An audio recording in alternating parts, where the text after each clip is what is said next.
Bulletcast for life. Thanks for everyone who's joining us today. As you well know, this Saturday night, AEW will broadcast the second edition of Double or Nothing, this time from Daly's Place in Jacksonville, Florida. And if you've been following along on Dynamite every Wednesday on TNT, you know this is going to be big. With Cody facing Lance Archer in the finals of the inaugural TNT Championship Tournament, Brody Lee will challenge AEW champion Jon Moxley for the AEW World Championship title, and Nyla Rose will defend her AEW Women's World Champion title against Hikaru Ishida. This timing also marks the one-year anniversary of Time Warner and AEW's groundbreaking partnership announcement last May, as well as the inaugural Double or Nothing pay-per-view in Las Vegas, which followed soon after that announcement. So without further ado, to discuss Double or Nothing and all things AEW is Cody, Executive Vice President of AEW. So now let's turn the call over to Cody for some opening thoughts, and then we'll open the lines for your questions. Cody? Hey, everybody. It has been an honor, really has, for us to continue working and helping provide a bright spot for fans in these difficult times. I obviously am looking forward to Saturday's Double or Nothing personally.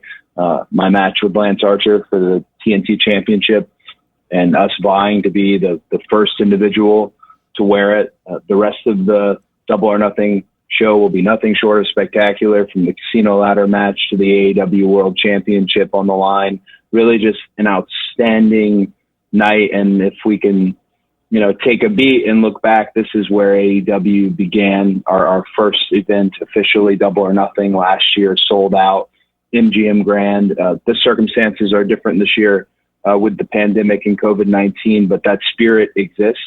Otherwise, we wouldn't be on this call. And just for all those attending the webinar and this call, we wanted to do this safely and responsibly. So we're all in separate rooms. Some of us are in different states. And as I often say on BTE, I didn't go to college, so I am not the most technically savvy. So if we have any issues, we'll do everything we can to make sure we get your questions answered. There's a lot more folks on this call than there usually are. So we want to get right to it. And I am glad to start taking questions. All right. Thanks, Cody. So I'm going to open up the lines here. First off is going to be Connor Casey from Comic Book. Connor, can you hear us? And are you there? Yes, I am. You're up. Awesome. Cody, hey, thanks for taking the time to do this today. Really appreciate it. They mentioned the card at the top of the call, and I was just curious, how close is this card compared to what you guys had planned, say, back in early March before so many different things had to change? That's a great question. I actually would say this card, just to peel the curtain back a bit, 90% of what we potentially had planned. Obviously, we were presented with a curveball, and we're at the plate, and we're hoping to connect. But not a lot of things changed due to COVID-19 and the pandemic in terms of creative. One thing that's just a really bright spot in all of this, and I'd be remiss if I didn't mention it, is during this period of time, all the credit has got to go to Tony Khan, obviously the owner and the founder of AEW. But I mean, big time George Washington crossing the Delaware type stuff in terms of the shows we did in Norcross and the amount of matches we had and the patchwork of putting these events together. Him, Kevin Sullivan, Jim Morris. I just want to shout them out. But to answer your question, not a great deal has changed. We've been fortunate to have our stars and our lead individuals on the show. And last night, a really nice moment to have not only Matt and Nick Jackson, the Young Bucks, back, but also Hangman Adam Page. Thank you, Connor. Okay, next up, I'd like to introduce Bill Bodkin and from Pop Break. Bill, you with us? Yes, guys. Can you hear me all right? We can. Hey, Bill. All right. Hey, Cody. I love doing these. Thanks for taking the time. One thing I wanted to talk about was, what's the mindset going into? Obviously, it's a little different with no crowd, but Double or Nothing the first time. You're the young upstart company, first show ever. Obviously, a lot riding on it. Now you're going into your second year now with Double or Nothing. what's the mindset of you as an EVP and you as a performer heading into Double or Nothing 2? I think one thing that's particularly very important to me is self-awareness. And I was aware of where we were last year in terms of going to Double or Nothing, and a lot of things were discussed about the product. There's a lot of folks who joke about how everything we did during that period of time was almost micro-analyzed and taken just such a deep dive on everything we said because we didn't know what AEW would look like. And here we are a year in, and this is Double or Nothing 2, as you put it, and we're starting to see. We're evolving right in front of the audience. What is the piece of AEW that's the most prominent? Is it the fact that there is such a diverse series of styles amongst the EVPs who all have such a role in the company? Is it trending in one direction? So for me, the mindset is just to continue to make Double or Nothing destination programming, to continue to make AEW destination programming and take what is working and what people enjoy. And that's incredibly difficult to quantify when you have no audience screaming and booing and things of that nature. So you have to really analyze and hope and to some degree guess what people may love or like. But I've been very self-aware throughout this process, and I know the company may look differently than it did, but in my eyes, it looks so beautiful because there's such a diverse palette on this show. And I'll give you examples. You have this TNT Championship match, this true sports-based tournament that just crazy, the fact that Warner Media and TNT wanted a belt of their own. I can't think of a time in wrestling that the presenting network actually said, we want our own belt. And it was an honor to be in that tournament. And then you have Hikaru Shida and Nyla Rose in, no disqualification and no countouts. And you have the Stadium Stampede, something we've never seen before, taking advantage of the stadium structure here in Jacksonville. And you have young upstarts. It reminds me so much of and please don't pick this apart, but I will say it reminds me so much of a young, stunning Steve Austin and natural Dustin Rhodes when it comes to somebody like MJF and Jungle Boy, and them just vying for who is that future face. The Casino Ladder match, to have surprises in there and to have that flavor of wrestling presented there and there being a genuine prize to it all. It's just a very diverse show. So I guess to answer your question, sorry for being so long-winded, is my mindset is let this be the most diverse show. Let this be a buffet for wrestling, but make sure it's the best damn buffet that there is. Fantastic. Thanks to both of you. Next up, Stephanie Francomi from Vulture Hound. Stephanie, are you with us today? Hi, Cody. This is Stephanie from Steel Chair Magazine in United Kingdom. Calling you from France. I wanted to ask you how different has the approach to the shows changed since the shift to close arenas. Thank you. Thank you, and always nice hearing from you. This is so wild. There's so many stories online about what precautions wrestling is taking in presenting this, but just to get in the hallway where my office is here at Daly's place, I have to get a temperature check. So not only a temperature check in the parking lot, but a temperature check to get into this hallway. You've seen on the program, if you watch Dynamite, the wristbands on everybody's wrists, doing COVID testing in quarantine situations so that you don't cross-pollinate, the ring crew working overtime to sanitize, the use of masks, as much as you possibly can. It's just been a really unique challenge. Doc Sampson and Bryce, our medical team, are already presented with the challenge of a violent wrestling show. Now there's this global pandemic, and they have just been so above and beyond and countless hours in making sure that everyone is genuinely tested. No one in this bowl, in this building, no one touching a camera or wrestling in that ring hasn't been tested. And that was something that I'm very proud of Team Medical and how they've done. So that's from the production side of it. From the creative side of it, and again, if you've never been on these calls, folks, I get a bit long-winded, so forgive me. But on the creative side of things, I have loved this challenge because you don't have anyone to throw your weight belt to. You don't have that instant gratification of knowing this spot worked, this spot didn't work. You don't have that. And what a way to test your skills. I'm obsessed with wrestling. And I think anyone who knows me on this call knows I'm obsessed with it. So this has presented itself as a challenge that I really want, because to me, okay, no, there's no one sitting in the crowd, but there are people sitting at home. They're sitting there with their family, families together, and they're watching wrestling. And it's my job to entertain them. And I can't know for sure if I'm doing it. And it's beautiful that we have social media.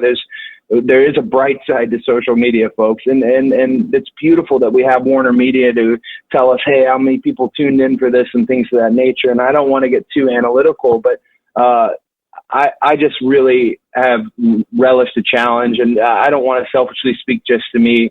It's very clear who really stepped up during this period of time. I'll give you a prime example of that being Chris Jericho. This is a nightmare for a performer, but in a way has been a dream, because I think swords have been sharpened. I think people have honed their skills, and they're going to come out of this pandemic as better wrestlers, and that just creates a better wrestling show for the wrestling fan. Thanks, Steph, and thanks, Cody. Next up, I'd like to introduce Bill Pritchard from WrestleZone. Bill, are you there? Hey, can you guys hear me? We can. Hello. So, I wanted to clarify something. Tony Khan said the TNT Championship was going to be the number 2 position in the rankings, and I just wanted to ask if you can clarify how that's going to work in terms of, is 3 through 8, or I'm sorry, 3 through 6 going to be in line for different title shots, or just some clarification on that? Okay, I can answer that. Could you mute your line, because there's a little bit of feedback? Oh, perfect. To answer your question about the placement of the TNT Championship, when we got to the semifinals, Tony Khan did address everyone in the tournament individually. The way it's currently looking is that it will not be the TNT champion will not be ranked. He will be listed as a champion, whereas currently Jon Moxley has big platinum and is the world champion. The TNT champion will not be ranked. So those titles, we're not going to look at them as 1 and 2, and that's because we want to see what becomes of the TNT title. And only way we can do that, we can't tell you here and now, hey, it's going to be a workhorse title. We can't tell you it's going to be a mid-card title. We can't say any of those things because we've never seen it before. I've literally never seen the belt. So it will grow and have an identity of its own. But I can say, as far as the rankings go, the top 5 will all be non-champions. So the TNT champion and the world champion will be unranked individuals. The top 5 does tend to skew towards, well, number 1 is going to wrestle for the world championship, but we'll see how Tony takes that a step further as someone who's, a firm believer in kind of the sports-based ladder system that is involved with rankings and the quality of wins and things of that nature. We'll see where it goes, but the TNT champion will no longer be ranked. All right, thanks, Bill. Next up, let's introduce Dave LaGreca from SiriusXM. Dave, welcome. Hey, Cody, how are you? Thank you for this. First off, how did you get? This is a serious call. I'm sitting here sweating bullets. This is a serious call, and you're on here. Your question better be the best question asked, or I'm going to come and find you and literally kick your ass. And everyone on this call is a witness to that. It better be the best question ever. I actually have 2 questions for you, Cody. Okay. before we get to Saturday, it's the 40th anniversary of Empire Strikes Back. So I was wondering how you're going to celebrate that today. And then looking ahead to Saturday with Brody Lee, who really never had an opportunity to have a main event match or a championship match, being on the stage, really quick after his debut, being not only in a championship match, but a main event match for Double or Nothing on Saturday. Well, I'll answer the latter first, and it's a very much a proving ground for somebody like Mr. Brody. He probably will likely not appreciate what I'm going to say, but I will say it. I'm very proud of Brody Lee in a different aspect in a world that people don't see. He's stepped up considerably as a leader. This locker room is very young, and it needs leaders. I always was in locker rooms that had great leaders, and the wrestling etiquette was taught correctly without bullying or anything of that nature, and the respect aspect of why we shake each other's hands every 30 seconds. It's all right there. And Mr. Brody, Sean Spears, two guys who have really brought that to the forefront. But his match is a proving ground. That guy can go. Big Rig can go. And I very much look forward to him and John Moxley. We all of a sudden went from being a very light heavyweight company to the board is now filled. You've got individuals like Wardlow. You've got individuals like Luchasaurus, Mr. Brody, my opponent in Lance. You have these super heavyweights converging, and it's really exciting to see. The former, in your initial question, the Empire Strikes Back, I will have to wait. If anybody knows me, I get very nervous before pay-per-views. I don't take in any revelry. I don't drink. I don't party. I'm very just singular focused, and I know it can border on obsession. But I want to win, and I want the company to win. And The Empire Strikes Back, my favorite movie on earth and the best movie of all time, can wait until the work is done, and hopefully that'll be Saturday night. And if it's anything like when I normally watch The Empire Strikes Back, Brandy will fall asleep around the Hoth battle, which is right at the beginning, and I will enjoy it and love it and get my wisdom from Yoda as he always gives it to me. So, Dave, I want you off the call now. That was it. And I wish you the best, Dave, in your future endeavors. Okay. Thanks, Dave. Thanks, Cody. Joe Reedy from the Associated Press is up next. Joe, you with us? Yeah, I am. Cody, thanks for doing the call. Just with being at Daly's Place for the last couple months, have you gotten more comfortable with the venue, and what have you learned as far as maybe expanding and working in different spots? Like I know you did the Falls Count Anywhere match a couple weeks ago. Daly's Place is incredibly special. It was already special for us before the pandemic, in a way, as a bit of a home arena. Obviously, being the parking lot was where we had the initial AEW press conference. For me, there's a lot of tools in this sandbox in terms of the space. It's something that we're so fortunate to have, is Daly's and its surrounding infrastructure. I just love the fact that the sun sets.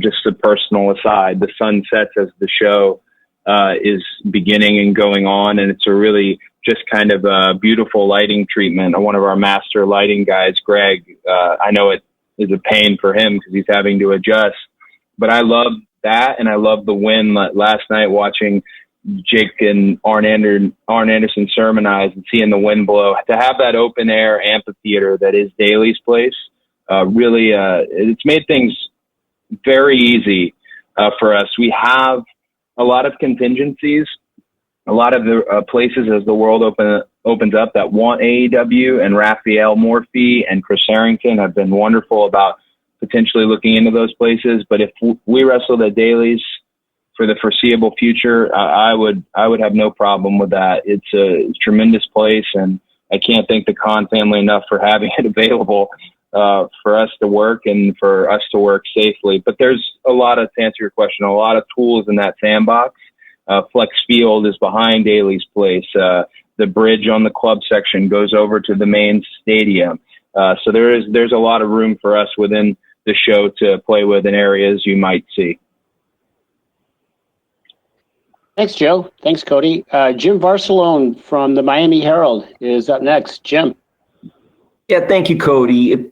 Follow a little bit up on that because you did answer it a little bit in the previous question, but Florida and Governor DeSantis has been the leader in opening up to pro wrestling. Does it make sense to remain in Florida and Jacksonville because of no crowds rather than to travel to other states, no crowds? Or is the plan as more states open up moving forward to go to other states' venues with no crowds? So I would say the plan right now is to stay in one spot. And the reason being, you put your talent and your production in at risk when you move the show around. And obviously we can meet that risk with proper medical management and the testing and the temperature checks and the quarantine aspect of it all. But it is easier to be in this one spot from now. I don't want to get in a rhythm where we're stuck, because I do hope that the world safely opens back up where the fans can come back in the seats. That live aspect of what we do is incredibly important. But if it was up to me, which it is not, I shared the executive role with 3 other wonderful gentlemen, and Tony Khan makes the final decisions. But if it was up to me, I would stay here until it's time to let fans back in, and even potentially let fans back in at Daly's first. You know, there's no secret that the parking lot's starting to fill up with fans. I made a little trip out there yesterday. We can't shake hands or hug, but we can at least acknowledge one another's love for the industry. But it's the safest decision to stay here while the pandemic and COVID and that situation as we move through it. Thanks, Jim. We've got a number of journalists who have written their questions in, which is a feature that's available. And we'd like to start with one here, also a Jacksonville question from Darren Palter at V13 and the Paltracast. And the question for you, Cody, is there an AEW accomplishment that you're most proud of to this point? And then since that you're now spending a lot of time in Jacksonville, what do you love most about being in Jacksonville? What do you love most about being in the city? Accomplishment, I'm not always like I am in some of my interviews in terms of I don't really have a braggadocious personality. So I know there are some milestones we've hit that are really special. But one maybe that I would pat us on the back is I'm very excited for the AEW Unrivaled toys to hit shelves. Wicked Cool Toys, Jazzwares, Dana Massey, Mark Kaplan, Nick Sobek. What a just wonderful job on immortalizing the roster and making a product that is for fans, collectors, the hardcore collector, but also the kids who are watching the show, the kids who will play with these action figures, just like I played with my figures and had all my battle royals and things of that nature. That's something, and maybe it's because I'm literally sitting here working on the edit for a piece of content related to it, but that's something that I really am proud of us for doing. And again, I said it on the call, and I don't want to harp on it, but the shows that took place in the Nightmare Factory, me and QT Marshall's wrestling school, which is not affiliated with AEW, but we happen to have that infrastructure to do those 4 shows in. I was so proud. If you've ever seen the movie The Replacements with Keanu Reeves, it felt a lot like that. There were so many young men and women who stepped up. A lot were in enhancement matches. Some were in very competitive matches. But to see them and to get to know them was special. All of them. I tried to list as many as I could in a social post the other day. But some of them won't be replacements moving forward. Some people in this, dark time, their bright spots and some contracts might have been handed out, things of that nature. But I was very proud of those shows, the Nightmare Factory shows. And I'm very proud of the AEW Unrivaled toy deal with Jeremy and Wicked Cool Toys. And in my rant, I forgot if there was another part of your question. So if I didn't answer it, I apologize. We're good. We'll move on so that we can get to as many people in as possible. So next up, I'd like to introduce Stu Myrick from KTXXFM. Stu.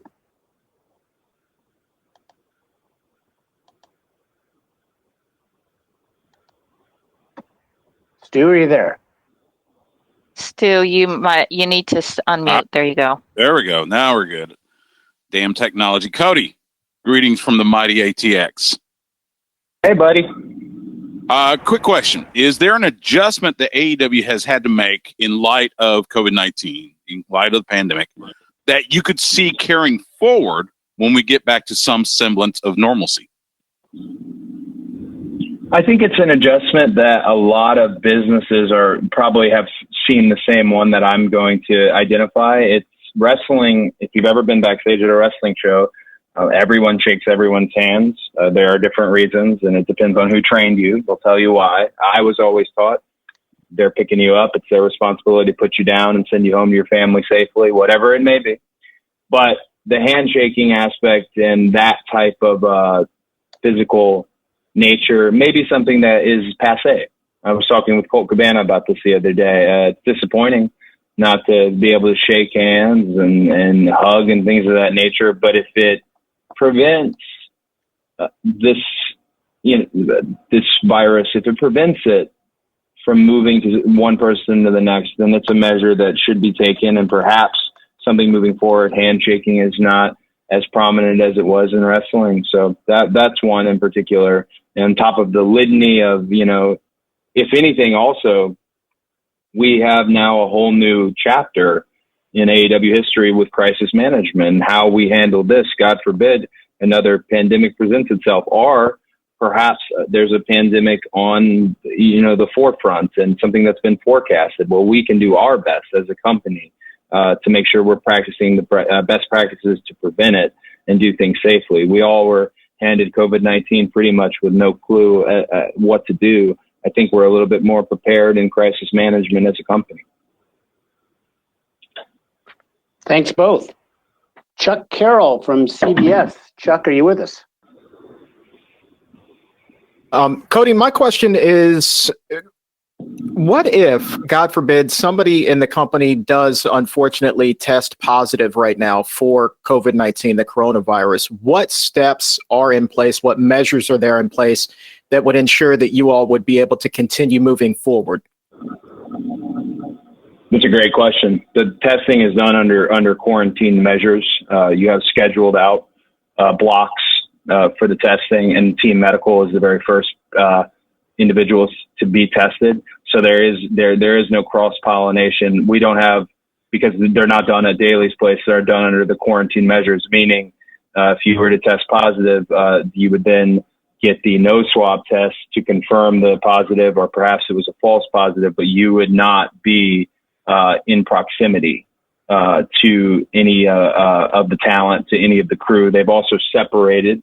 The crew has their testing measures are done elsewhere, and the talent testing measures are done elsewhere. So those are also two locations. It's been a lot about spreading out per our, dual doctor role. And we also have multiple doctors, because you then could cross-pollinate potentially if there's a positive on a test. So we have it set where it would not shut down the production. And I am absolutely not rooting for a positive test, but we do need to keep it in mind, and UFC just went through this. We're testing everyone who comes into our bowl, everyone who you can see with your own eye. So if a positive test was to come forward, well, it would just indicate that the testing does work and that the measures need to be taken. We, however, have been incredibly fortunate to have no positive tests. Hopefully we have no positive tests moving forward, but doing them under quarantine measures, according to Doc Michael Sampson, as some of you may know, he's been in the wrestling industry quite some time, has been the right call for everybody. All right, thank you. Emily Pratt from Uprocks is next. Emily. Oh, sorry, I had the same question about someone testing positive. You got another question? You want to come up with something? Let's see.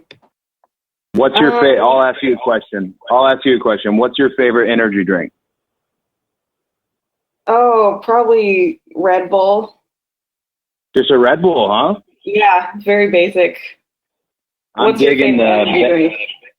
My favorite energy drink is the Bang, and I have my fridge has a bunch of peach mangoes in it at the moment, so that's where I'm sticking. Now I'm trying to break off of caffeine like this in terms of the super creatine Bangs and the C4s, and I'm trying just to go back to black coffee or perhaps even like the extract, the green tea extract, just because we're the guinea pig for this aspartame generation.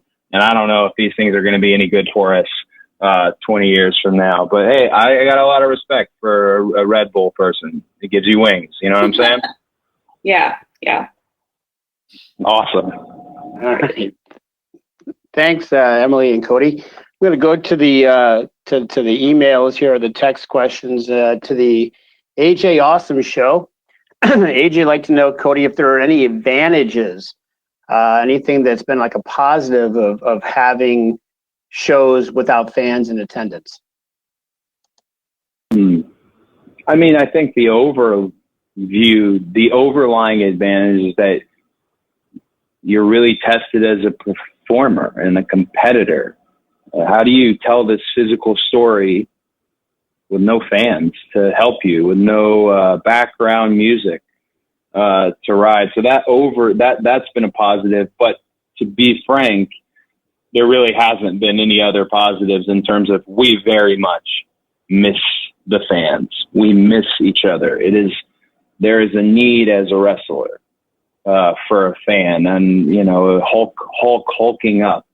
Every aspect of a really good wrestling match and the psychology of it depends. And I know there are different flavors, but wrestling depends on the crowd and depends on one another. So we're now working for this crowd that's at home, and we're hoping and we're guessing and things of that nature. But mainly the positive has been becoming a better performer and a better wrestler. But overall, I can't say how much I miss it on a personal level, and I know the locker room misses it on the fans, and hopefully we can have them back soon. Fantastic. Next question is from Zach McGibbon from TSN. Zach, are you there? Thank you all. I just wanted to ask a question surrounding Mike Tyson in terms of how he was able to come in. You mentioned earlier that about 90% of the card had been planned out before the pandemic. Was Mike Tyson part of those original plans before the pandemic hit, and how did that deal come together with Mike Tyson? Mike Tyson is actually somebody that we met as a company at Double or Nothing last year. And over the course of the year, we've come to really respect him as a fan of what we do. And he's a hardcore AEW fan. I would say, though, that's one of the last touches that was put on Double or Nothing in terms of who will be the one to present that championship, and someone with a element of prestige, and that is what Mike is there to do Saturday night. Hopefully he will be handing it to me, but he is there to hand the championship to Lance or myself, and it's been fun to get to know Mike over the past year. Thanks, Cody. Next, we've got a question here from Michael Shalik from SEScoops.com. Comes in from the text. Will we see the TNT Championship belt before Saturday night, Cody? Well, I haven't seen it. Dang it. Things leak in wrestling. You never know. I know there are some, as we kind of go over and a format this wonderful show, which we hope is the best AEW show to date. There has been talk of potentially it being seen before, but I think my personal preference would be to see it live for the first time when it comes out of the bag. Not unlike how Bret Hart presented Big Platinum in the AEW World Championship. So I would lean towards you're not going to see it yourself until I see it for the first time. But you never know. Fair enough. Okay, we're going to go back to the text line here. Lewis Brown from Hooked on Wrestling. He's got a question. We've seen a lot of big stars come to AEW, but who on the roster currently on the mid card do you see as being the next breakout main eventer? Oh, well,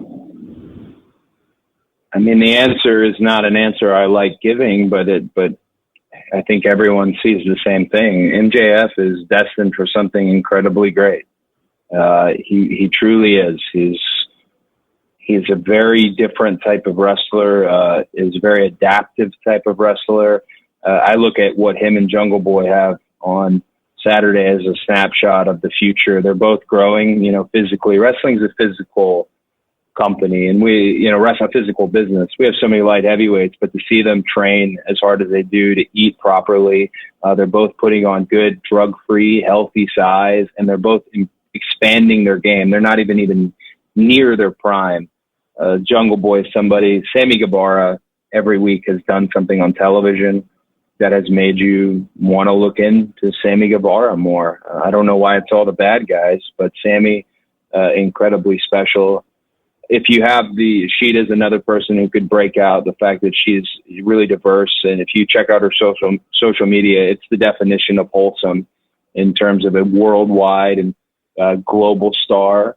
Wardlow, I'm going to sit here and name every wrestler we have because I really believe in a great many of them, and whether friend or foe, and Max is definitely not a friend. It's my job. It's my job to present. You use the term mid card, that entire mid card, as they're not stuck in the mid. They're climbing to the top. With Darby Allin, I'd be remiss if I didn't mention Darby. Just incredibly smart, growing as well. It's just a very special, there's the potential for a great many people to slip into the main event, especially with a ranking system. You take a look at Best Friends potentially slipping into the number one contender spot based on their buy-in. Trent Beretta alone, though, is a really stout singles wrestler and somebody who could break out and be a legitimate contender. There's a lot of options, and that, I hope, is the sign of a great company, and I hope guys will meet those challenges when they arise. Thanks, Cody. I've got a couple more here that are coming in on text. Next one comes from Daniel Wood from Sportskeeda.